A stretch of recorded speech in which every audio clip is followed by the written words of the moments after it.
Hello, and welcome to another session brought to you by the Center for Teaching, Learning, and Leadership. The title of this talk is Presentation and Public Speaking Skills. And my name is Dr. Sonia McCoy Wilson, and I'm the Associate Vice President of Learning here at Atlanta Technical College. Welcome. Now that I've welcomed you, let's move right into learning styles and why they're important. Then, right after that, we will be discussing presentation best practices. From there, we'll move on to the big question: why are people afraid of public speaking? After that, we'll cover strategies to overcome public speaking fears, and then move into our exit ticket. Let's get into it. The session objective today is to help participants improve their presentation skills and public speaking skills. So, the first thing to know and to discuss and learn are that there are learning styles. People learn differently. No two people are alike, and therefore we have various learning styles. And your presentation should address all of the learning styles. In every presentation, you should be addressing all of the learning styles in order to engage every member of your audience in learning the material that you're presenting. So there aren't a lot of learning styles. There are only basically 4 learning styles: visual, auditory, reading, and kinesthetic.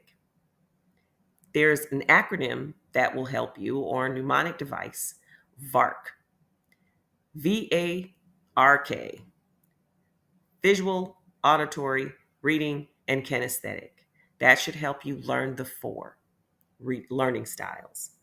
So the first style, visual, are those learners who learn by seeing. They gravitate to charts and graphs, graphic organizers, lesson plans, outlines, picture aids, and PowerPoints.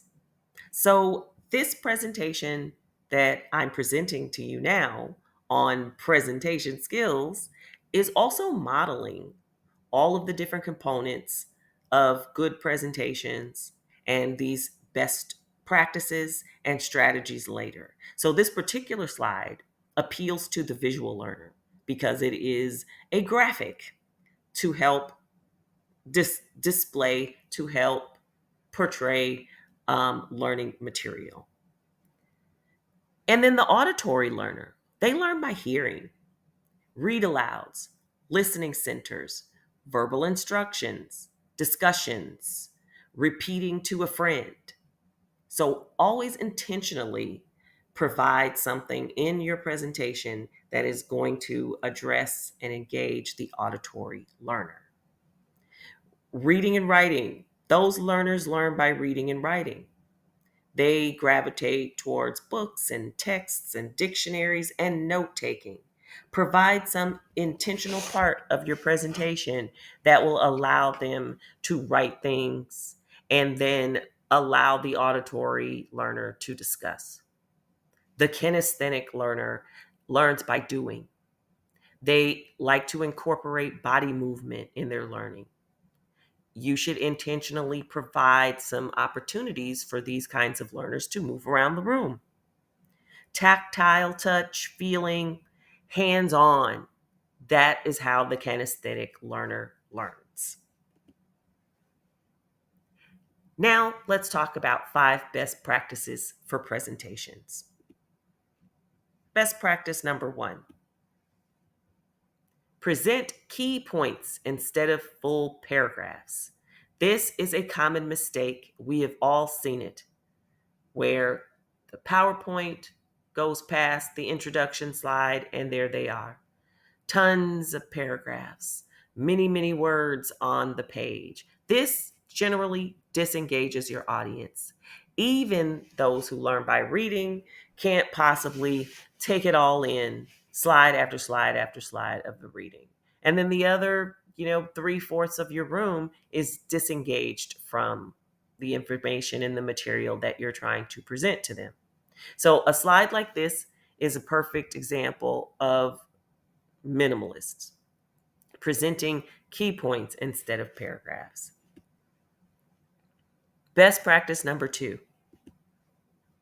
use active verbs and key phrases. This is another example of the example of using active verb phrases. We have a verb, an active verb, and then we have the key phrase. Best practice number 3, refrain from reading the slides. This is a recurring theme in best practices. The best way to refrain from reading the slide is to refrain from writing paragraphs on every slide. Instead of reading the slides and writing those paragraphs, provide some notes for yourself, either in the notes section of your slide deck or on a small notebook. And those notes should be written as bullet points and not paragraphs. This will discourage you from reading those slides and reading those notes. Best practice number 4, make sure that you have overlearned your material.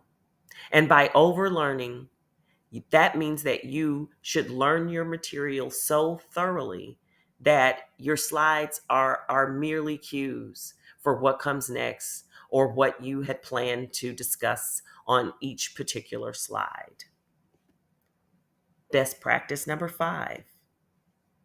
The best way to overlearn your material is to practice, practice, practice. Practice repeatedly so that you have enough time to learn your material so that you're not reading slides and that you feel confident and comfortable. Now let's talk about public speaking fears. Did you know that the fear of public speaking is the most common phobia ahead of death, spiders, and heights? Yes, the National Institute of Mental Health reports that public speaking anxiety, or glossophobia, affects about 40% of the population.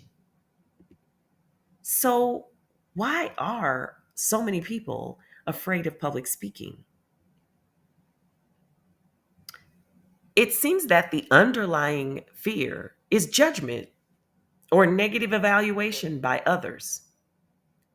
Well, to assuage your fears, think about that previous slide and that over 40% of people are afraid of public speaking. So odds are a good many of those people are sitting in your audience. So they are cheering you on.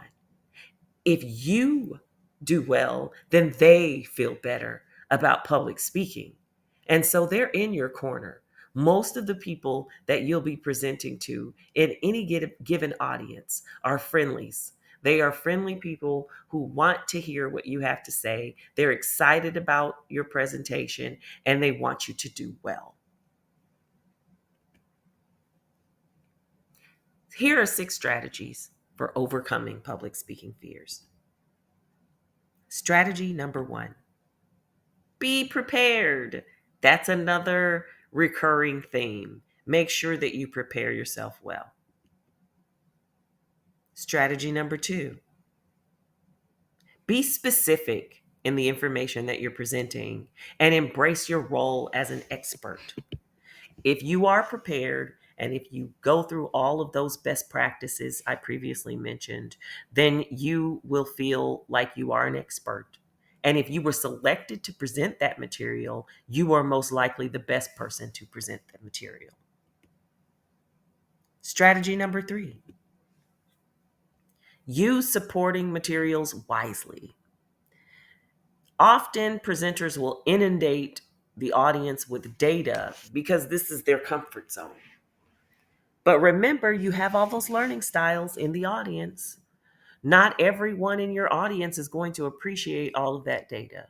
So use that data sparingly and so that it can make the greatest impact in your presentation. Less is almost always more.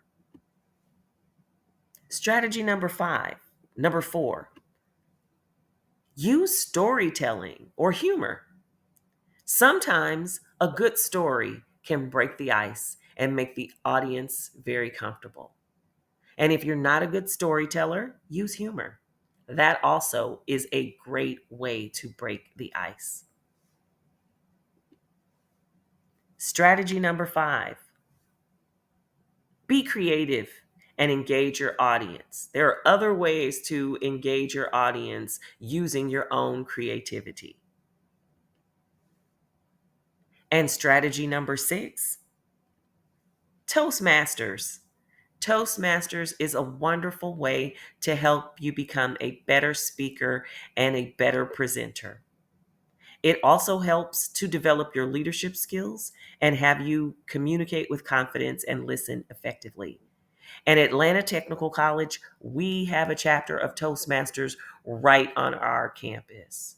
Here's some information of how you can contact them and get involved. And this information will be provided in the Learning Companion at the end of the course. Here are some references from this presentation. And then, as always, we will have an exit ticket for you to test your learning. Thank you so much for your engagement in this important material. Until the next time.